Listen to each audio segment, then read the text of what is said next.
Hi hello ನಮಸ್ಕಾರ ಎಲ್ರಿಗೂ. ಇವತ್ತು ನಾನು ಮೈಸೂರಲ್ಲಿ ರಾಮಾನುಜ ರೋಡಲ್ಲಿ ಲೊಕೇಟ್ ಆಗಿರೋ ಬೊಂಬೆ ಮನೆಗೆ ಬಂದೀನಿ. ಬನ್ನಿ ನೋಡೋಣ ಹೆಂಗಿರುತ್ತೆ ಗೊಂಬೆಗಳು ಅಂತ. ಒಳಗೆ ಬರ್ತಿದ್ದಂಗೆ ನಮಗೆ ಫಸ್ಟ್ ಕಾಣೋದು ಇವ್ರು ಇಟ್ಟಿರೋ ಸ್ಟೆಪ್ ಬೈ ಸ್ಟೆಪ್ ಗೊಂಬೆಗಳು. 10 ಸ್ಟೆಪ್ ಬೈ ಸ್ಟೆಪ್ ಗೊಂಬೆಗಳನ್ನ ಇವ್ರು ಇಟ್ಟಿದ್ದಾರೆ. ಇದು ಪಟ್ಟದ ಗೊಂಬೆ ಅಂತ ಹೇಳ್ತೀವಿ.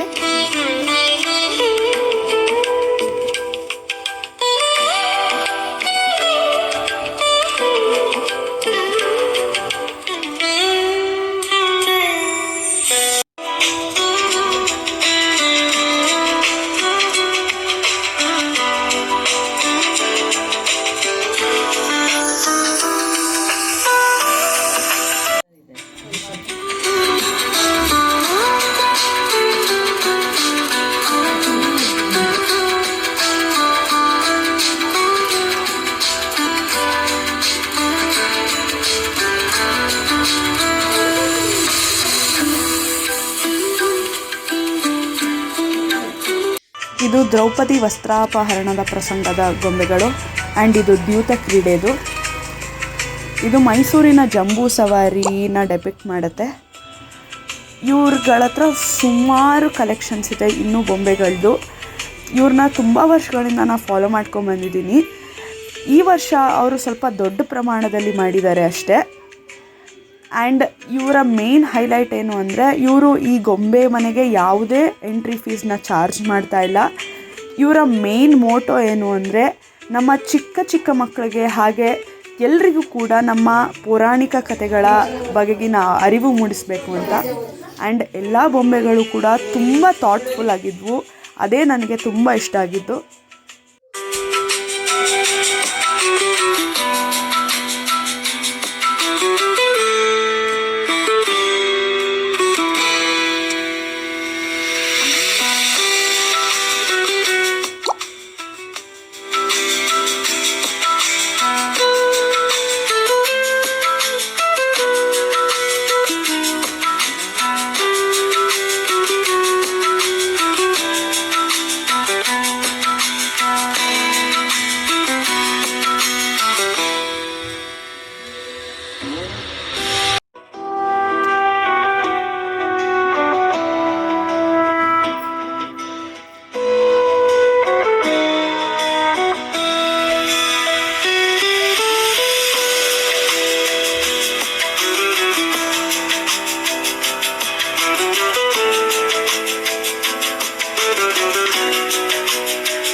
ನನ್ನ ಪರ್ಸ್ನಲ್ ಫೇವ್ರೆಟ್ ಗೊಂಬೆ.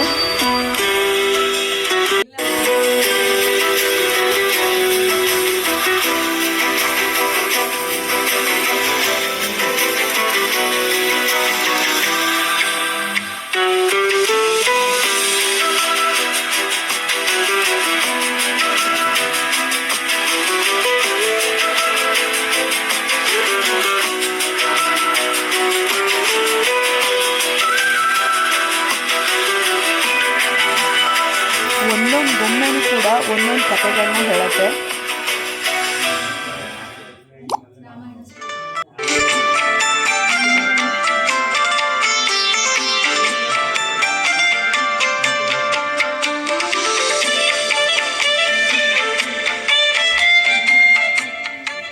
ಮಕ್ಕಳುಗಳಿಗಂತೂ ತುಂಬ ಖುಷಿಯಾಗುತ್ತೆ. ಅವ್ರಿಗೆ ಟೈಮ್ ಪಾಸ್ ಜೊತೆಗೆ ಎಲ್ಲ ಕಥೆಗಳನ್ನೂ ತುಂಬ ಈಸಿಯಾಗಿ ದೊಡ್ಡವರು ಮಕ್ಳಿಗೆ ಹೇಳ್ಕೊಡ್ಬೋದು. ಮೊಬೈಲು, ಟಿ ವಿ ಆ ಥರದನ್ನು ಮಕ್ಳಿಗೆ ತೋರಿಸೋ ಬದಲು ಈ ಥರ ಒಂದೊಳ್ಳೆ ಜಾಗ ಕರ್ಕೊಬಂದರೆ ಅವರು ಎಂಜಾಯ್ ಮಾಡ್ತಾರೆ, ಹಾಗೆ ಕಥೆಗಳನ್ನೂ ನಾವು ಅವ್ರಿಗೆ ತಿಳಿಸ್ದಂಗೆ ಆಗುತ್ತೆ.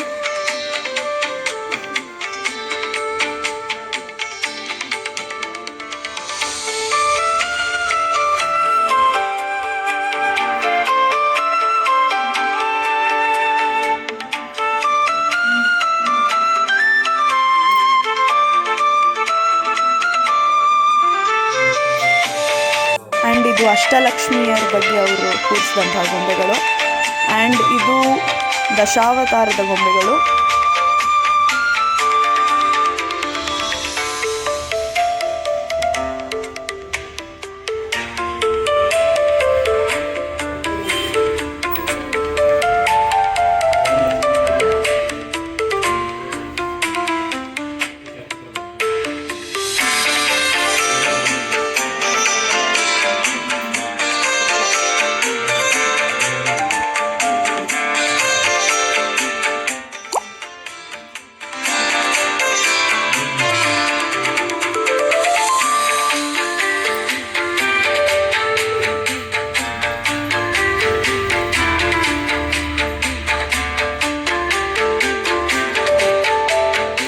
ಸುಂದರವಾಗಿದೆ. ಇದು ಕಾಡಿನ ಬದುಕಿನ ಬಗೆಗಿನ ಗೊಂಬೆಗಳು.